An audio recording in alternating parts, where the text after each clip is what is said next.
All right, so 10th century France, um, Vikings shifting power, the church trying to, bring some order to all the chaos. Mm-hmm.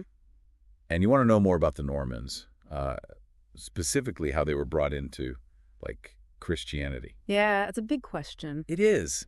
And to really get into this, we have this incredible source, a letter from Archbishop Hervaeus of Rheims.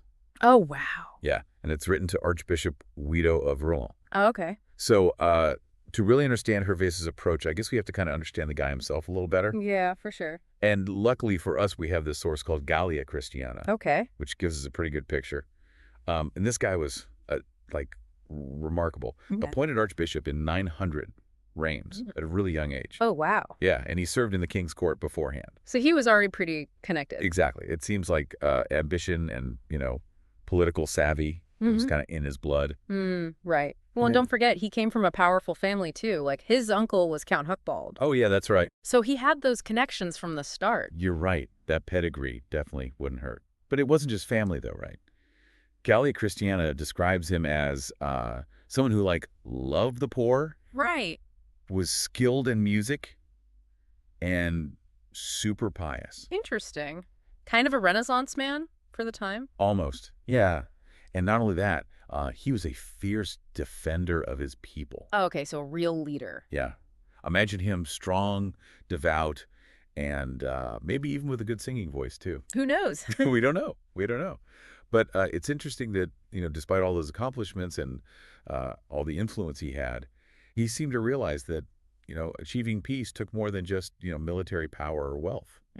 It sounds like he was thinking about long-term solutions. Exactly. And he saw converting the Normans Yeah. as, the key to ending their, violent raids and just bringing stability to the region. Yeah. Real lasting stability. Yeah, Right. that makes a lot of sense. I mean, violence was pretty endemic at that time. What? So trying to address the root cause, that's a big deal. It's huge. And it seems like he wasn't alone in this thinking. Because around 901, Pope John X actually sent him a letter. Really? Yeah. And basically, it's like he's advising him to be lenient when it came to, the newly converted Normans. Interesting. What do you mean by lenient? Don't be too strict with enforcing all the church rules right away. Because they were worried, right, that if they came down too hard too fast. Oh, I see. They might push him away. Exactly. Push them right back into paganism. And it's a good reminder that, conversion, it's not like an overnight thing. No, for sure. It's a process. It is. You can't just force someone to, change their entire belief system just like that. It takes time. You have to guide them. Yeah. Meet them where they are. And this is where Hervaeus' letter to Widow gets really valuable because it's almost like a guidebook. A guidebook. Yeah, on how to handle these delicate conversions. Oh, okay. I'm intrigued. Yeah. And to kind of make his point, he weaves in all these really fascinating stories about how, the early saints converted pagans. Oh, wow. That's smart. Right. Using those stories to make a point. Yeah. They would have been really powerful for his audience. They would have. They definitely would have been more than just entertainment, too. Yeah. Right? Almost like blueprints. Yeah. Here's how you do it. Models to follow. Exactly. And they're really captivating stories. He starts with this story of St. John the Evangelist. Oh, wow. Yeah. Oh. And he encounters this young man who had strayed from the faith, and he'd become a robber. Okay. So this guy was really lost, Yeah. Embracing a life of crime and violence. That's interesting. It's almost like a mirror image of the Normans. Yeah. Exactly. Both groups, Hmm. Seen as outsiders, Yeah, prone to violence, disruptive to the existing order. definitely. And think about what John does. He doesn't give up on this young man. He searches for him, offers understanding and forgiveness. Right. Not condemnation. And he even kisses the young man's hand, Wow, that's a powerful gesture. especially in that context. And then, he prays and fasts with him, not only to redeem him, but to bring him back into the community. And amazingly, it works. Chuckles. Amazing. Right. The young man ends up becoming a leader in the church. Oh, wow. So this story really underscores this key theme that runs through the whole letter, the power of patience and forgiveness. Yeah, that comes up a lot, doesn't it? It does. It really does. It's like he's saying conversion isn't about imposing rules. It's about creating space for genuine change, allowing people to find redemption, find their way back. And that idea is even further like strengthened by the next story he tells about St. Sylvester and Emperor Constantine, where you have this, powerful ruler who undergoes this profound conversion. That's right. And that story would have really resonated with people back then. I mean, a Roman emperor. Right. The most powerful person in the world. And he's humbling himself. Yeah. Before the church. Like, it emphasized that Christianity demands this, really deep personal shift. Yeah. Even for, like, the most influential figures. Yeah. And Sylvester actually imposes this week-long fast on Constantine. Okay. As part of his repentance for persecuting Christians. Right. And this act of humility, it becomes like the turning point for him. Yeah. Right. Showing that even those with all that authority, they have to acknowledge they're wrong. And seek forgiveness. Exactly. Yeah. And it's fascinating, too, because he doesn't just, like, tell one or two stories, right? He keeps going. He does. He includes, like, a bunch of them. Yeah. It's like he wants to give Witon this whole arsenal of approaches. Oh, yeah. Right. Emphasizing how important it is to understand, to be patient, and to have this, like, unwavering faith when you're dealing with people who have strayed. It's like he's saying, look, I know this is tough, but you can do it. Yeah. It's possible, and here's how. Like, look at what these saints did. You can do it, too. So, how does this all relate to the Normans? Well, basically, he's giving Witon this foundation, right, for integrating them into the community. He's advocating for this approach that really acknowledges just how complex conversion is. And he's arguing for a strategy that's not just about punishment or like forced obedience. It's about understanding, forgiveness, and ultimately offering a path to redemption for those who are willing to embrace the faith. And honestly, that's a message that still rings true today, right? It's about like building bridges, not walls. I love that. Building bridges, not walls. Right. Exactly. So yeah, we've kind of set the stage now. We've gotten to know Hervaeus a little bit better. We've seen how he uses those stories. But the real heart of our deep dive, it's the letter itself. It is. Like, what's the message? And how does it apply to those newly converted Normans? That's what we want to figure out. Exactly. That's what we're going to explore. It's really important to remember, we're talking about a time when religious laws and practices, they were like completely intertwined with social and political structures. Right. Everything is connected. Exactly. And Hervaeus, he's trying to answer this really specific question from Witon, right? Okay. About how to handle penance. Penance. For those who've committed offenses against the church. And to really get this, we need to like understand what penance even meant back then. That's a good point. It wasn't just like feeling bad about what you did, right? No, not at all. There were like specific actions involved. Exactly. Sometimes pretty severe actions. Okay. Meant to demonstrate remorse and, achieve reconciliation with God. So what kinds of things are we talking about? Well, it could be fasting, prayer, acts of charity, sometimes even like pilgrimages. Wow. Yeah. And for Witon, this wasn't just some theoretical debate, right? Oh, right. He was dealing with the Normans. Exactly. The Normans, who, let's face it, had a history of not exactly being respectful of churches. Yeah. Raiding them, clashing with communities. So he had to figure out, how do I integrate these guys into a system that says you have to atone for that? Right. So it's a very... it's a complicated situation. Very. And it wasn't just like a blanket, okay, everybody do penance. Yeah. Sort of thing. No. Because Hervaeus, he identifies like 3 different types of people who might need to undergo penance. Yeah, right? that's right. So you had your unbaptized pagans, brand new to the faith. Okay. Then your baptized Christians who, maybe strayed. And then those who had been rebaptized. Ah, yes. Rebaptism. That was a tricky one. Why is that? Well, some people in the church, they believe that baptism, it was a one-time deal. Okay. So repeating it was almost like a challenge to like the sanctity of the sacrament. Like it was diluting the original baptism somehow. Yeah, something like that. So how does Hervaeus deal with all of this? Well, he goes deep. Deep. biblical quotes, references to other like church authorities. He even brings in examples from church councils and papal decrees. So he really did his homework. Oh, absolutely. He wanted to give Wito a solid answer. Makes sense. And it shows just how important this issue was. Right. He's trying to establish this clear approach to penance, using like the weight of church tradition to guide Wito. But it's not all about punishment. Right. No. It's not. It's about providing a way back. Exactly. Especially for those new converts, the Normans.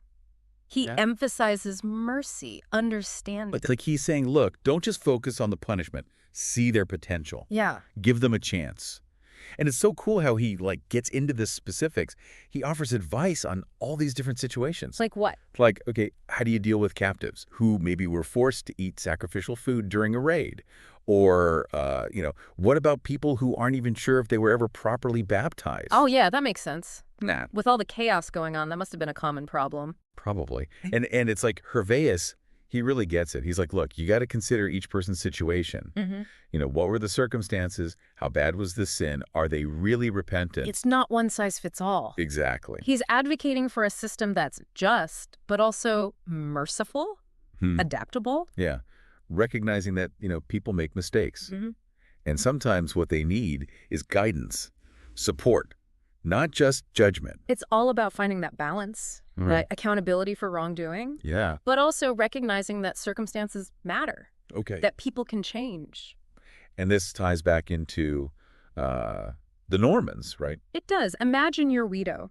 Yeah. You're tasked with bringing this group, often seen as like violent outsiders, into the Christian community. Right. You need a framework that allows for that change, that offers a genuine path to redemption. And Hervaeus provides that. He does. And he doesn't stop there. He brings in pronouncements from all these councils, Nicaea, Ancera, Africa, all dealing with how to handle people who have strayed. So there's this recurring message.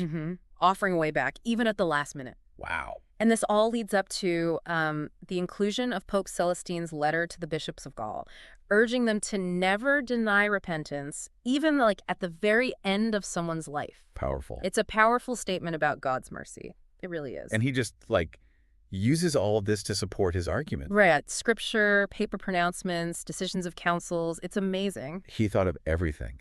It's a comprehensive guide for Wido. It really is. And just think about, the impact this would have had on Wido. He's facing this huge challenge. Yeah. Trying to integrate this group that's seen as like the enemy almost. And Hervaeus is saying, no, look at them as individuals. They deserve a chance. It's a message of hope.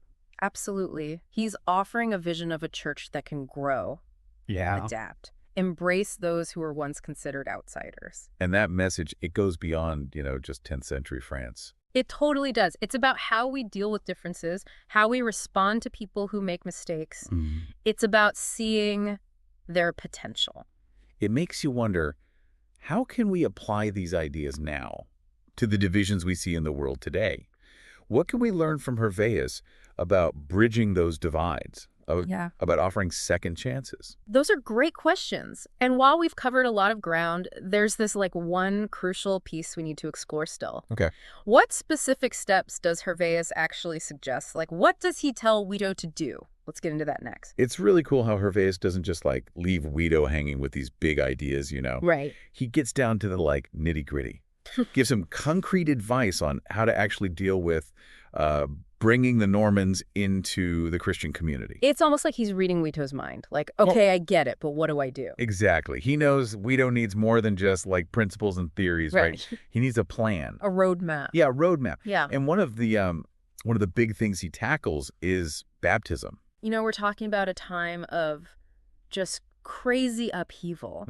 Records lost, people all over the place, the church disrupted by violence and displacement. So it makes sense that in all that chaos, someone might not even be sure if they were ever really baptized. Exactly. And Hervaeus, he turns to the decrees of Pope Leo, and he basically says, when in doubt, baptize again. Interesting. So it's better to be safe than sorry. Yeah.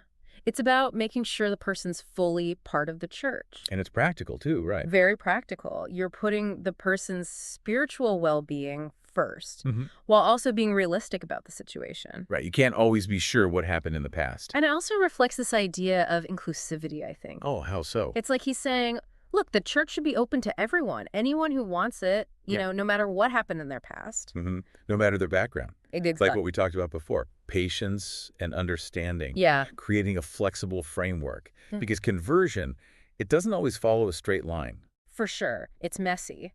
And this isn't just about individuals, right? Okay. It's about how the church interacts with the Normans as a group. Right, right. Hervaeus is setting the stage for this long process of integration, one that needs both firmness and flexibility. Striking that balance. Yes, holding true to the core beliefs, but also realizing people are complicated. And then there's another complex situation he addresses. What about captives? Who might have been forced to eat sacrificial food during those raids? Oh, yeah, that's a tough one. Right. Because the church prohibits pagan practices. But what if someone was forced into it to survive? You're stuck between a rock and a hard place. Exactly. So do you, stick to the rules no matter what? Uh-huh. Or do you consider the context? And that's exactly what Hervaeus wrestles with. And he once again goes back to Pope Leo's decrees, advocating for a nuanced approach. Like, okay, maybe they participated in these rituals, but were they doing it willingly? Or was it just to stay alive? Right. And he emphasizes considering those circumstances when figuring out penance. If someone was forced into it, you focus on reconciliation. Not punishment. Exactly. It's about, weighing the act against the reasons behind it. And he even gets specific about how long penance should last, what form it should take. I know. It's amazing. It's like he wants to give Witon every tool possible. So he can handle any situation that comes up. Exactly. So putting this all together, what can we say about his vision for converting the Normans? I think it's ambitious, but also realistic. He knows it'll be hard, there are going to be setbacks, and you have to stick to the core of the faith. But at the same time, he's stressing understanding, forgiveness, and giving people a real chance at redemption, if they want it. It's that balance again. Always. It's like he's saying, this is tough, but it's doable. And I think that message, it goes way beyond just the Normans in 10th century France. It's universal. It is. It's about how we treat anyone who's different or made mistakes or who are just trying to figure things out. It's about building bridges, creating a space where forgiveness is possible. So well said. And that idea, it resonates just as much today as it did back then. Definitely. So we've gone through the historical context, explored his use of stories, his practical advice. But the real message, I think, is his belief in the power of forgiveness, in understanding, in offering a way back for those who might feel lost. It's powerful. It is. It shows us that change is always possible, even when things seem really difficult. And as we wrap up this deep dive, take some time to think about his message. How can we apply it to our own lives? How can we bring more understanding and forgiveness into the world? Because, as Hervaeus shows us, even when things seem divided, there's always a chance for reconciliation, for building bridges, and for the kind of transformation that can bring real peace. And remember, this is just a starting point. There's always more to explore. Dig into the sources yourself. Form your own conclusions about Hervaeus and his work. Until next time, keep exploring, keep asking questions, and keep looking for those moments that make history come to life.